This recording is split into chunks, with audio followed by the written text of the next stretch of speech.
అందరికీ మర్నత. Praise the lord. ఈరోజు దేవుడు మనకు అనుగ్రహిస్తున్న శ్రేష్టమైన వాగ్దానము, నేను నా చిత్తానుసారముగా నీ అతిక్రమములను తుడిచివేయుచున్నాను. యెషయా గ్రంథము 43వ అధ్యాయము 25వ వచనము.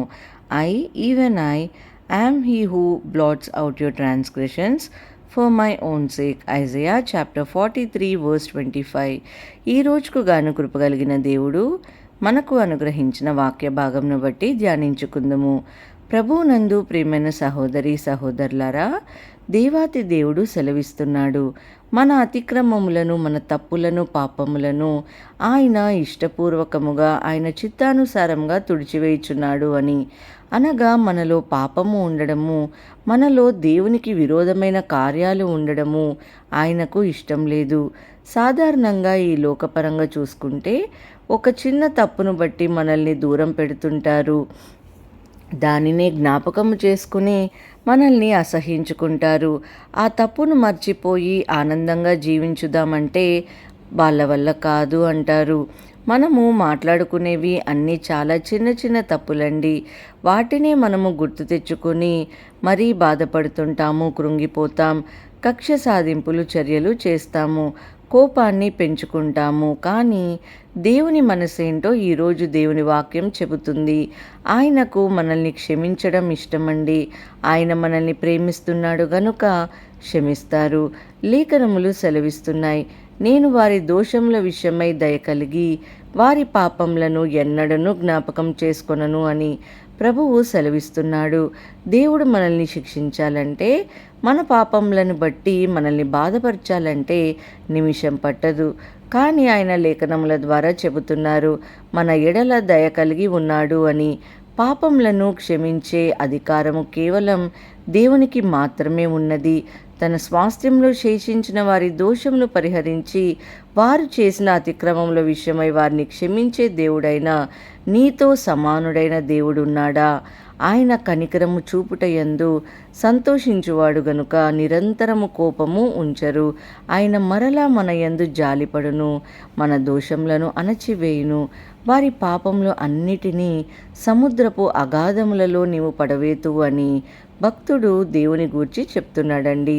అవును ప్రియమైన సహోదరి సహోదరులారా, ఈరోజు నీవు పాపంలో ఉన్నావేమో, క్షమించరాని తప్పు చేసిన వ్యక్తివిగా ఉన్నావేమో, దానికి ప్రాయశ్చిత్తమే లేదేమో, నేనిక మంచి వ్యక్తిగా జీవించలేనా, మారనా అని నువ్వు అనుకుంటున్నావేమో. నీవు దేవుని సన్నిధికి వస్తే, నీవు దేవుని పాదముల దగ్గర వస్తే ఆయన నిన్ను క్షమించడానికి సిద్ధంగా ఉన్నాడు. వ్యభిచారంలో పట్టుబడినటువంటి స్త్రీ, అందరూ ఆమెను చంపాలనుకున్నారు. చిన్నవాడి దగ్గర నుండి పెద్దవాడి వరకు అందరూ రాళ్ళు పట్టుకొని రెడీగా ఉన్నారు. వారిలో కనికరం లేదు, అయ్యో పాపం అనే ఆలోచన లేదు. ఒక్కసారి మారడం కోసం ఒక ఛాన్స్ ఇద్దామని లేదండి. ఎవరు ఎప్పుడు దొరుకుతామా, ఎప్పుడు మన తప్పులను వేలెత్తి చూపుదామా అనే వారు ఆలోచన చేస్తుంటారు. అమ్మా, నీ పాపములు క్షమించబడ్డాయి, మరెప్పుడు పాపము చేయకు అని చెప్పి ఆమెకు కొత్త జీవితం ఇచ్చారండి దేవుడు. మంచిగా బ్రతకడం కోసం అవకాశం ఇచ్చారు. ఈరోజు నీవు కూడా నీ తప్పులు, నీ పాపములను వదిలివేసి ఒక కొత్త జీవితంలోనికి ఎంత వద్దామన్నా ఆలోచన చేస్తున్నావేమో, కానీ ఎవరు దాన్ని అంగీకరించలేకపోతున్నారేమో. నీవు దొంగవని, నీవు వ్యభిచారివని, నీవు హంతకుడవని, నీవు నమ్మక ద్రోహివి అని, నీ బ్రతుకే అంతా అని, నీవు పూర్వకాలంలో గతకాలంలో చేసిన దోషాలు నీవు మర్చిపోయినా వారు అనుక్షణం జ్ఞాపకం చేస్తున్నారేమో. కానీ యేసయ్య అలా కాదండి. యేసయ్య మరెన్నో ఏ తప్పు చేసినా అంటే ప్రభువు నీ తప్పులను క్షమించడానికి సిద్ధంగా ఉన్నారు.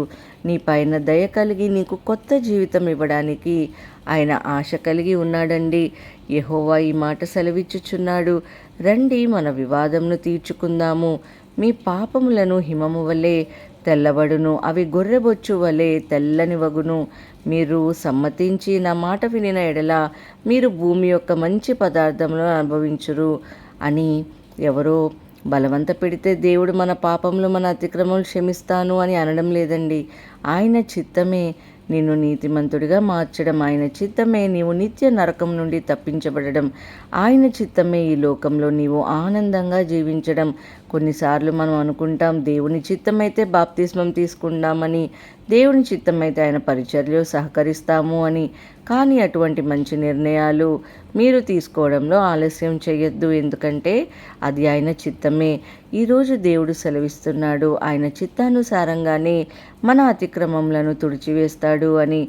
తుడిచివేయబడుతున్న అదేవిధంగా మన జీవితాలు ఆయన చిత్తానుసారంగానే ఉండాలి. మన మాటలు, మన నడవడిక, మన క్రియలు అన్నీ దేవుని చిత్తానుసారంగానే ఉండాలి. అలా ఉన్నప్పుడే మనకు దేవుడు ఆశీర్వాదాలను, దీవెనలను దయచేసి మనకు తోడుగా ఉంటారండి. దేవుడి మాటలను దీవించి హృదయములో ఫలింపచేయునుగాక. వాక్య భాగంను బట్టి ప్రార్థించుకుందాం. ప్రతి ఒక్కరు కూడా ప్రార్థనలో ఏకీభవించగలరు. ప్రార్థన. ప్రేమగల తండ్రి, కృపగలిగిన దేవ, దయగల మా తండ్రి, మీ యొక్క ఘనమైన ప్రశస్తమైన నామాన్ని బట్టి మీకు వందనములు ప్రభువా. యేసయ్యా, ఈరోజు మీరు మాకు అనుగ్రహించిన ఈ గొప్ప వాగ్దానం కొరకు స్తోత్రములు తండ్రి. యేసయ్యా, ఈ యొక్క వీక్లో ఫస్ట్ డేలో మేము అడుగుపెట్టి ఉన్నాము. మమ్మల్ని సజీవ లెక్కలో ఉంచిన దేవా మీకు స్తోత్రములు తండ్రి. ఈ యొక్క వీక్లో మేము చేయాలనుకున్న ప్రతి పనిలో మా ముందుండి నడిపించమని వేడుకొంచున్నాం ప్రభువా. ముఖ్యంగా తండ్రి, ఈ ప్రార్థనలో ఏకీభవిస్తున్న ప్రతి ఒక్కరి కుటుంబాన్ని కూడా జ్ఞాపకం చేసుకోండి. అనారోగ్యంతో బాధపడుచున్న వారిని ప్రభువా, ఆర్థిక సమస్యలతో ఇబ్బంది పడుచున్న వారిని ప్రభువా, ప్రతి విధమైన శోధనను ఎదుర్కొంటున్న వారిని తోడుగా ఉండి వారి పాపములను క్షమించి తండ్రి యేసయ్యా ప్రాయశ్చిత్తము దయచేయమని, వారి పాపములు హిమము వలె తెల్లగా అవటకు దీవించమని యేసు నామములో అడిగి వేడుకొంచున్నాము పరమ తండ్రి. ఆమేన్. అందరికీ మరణాత.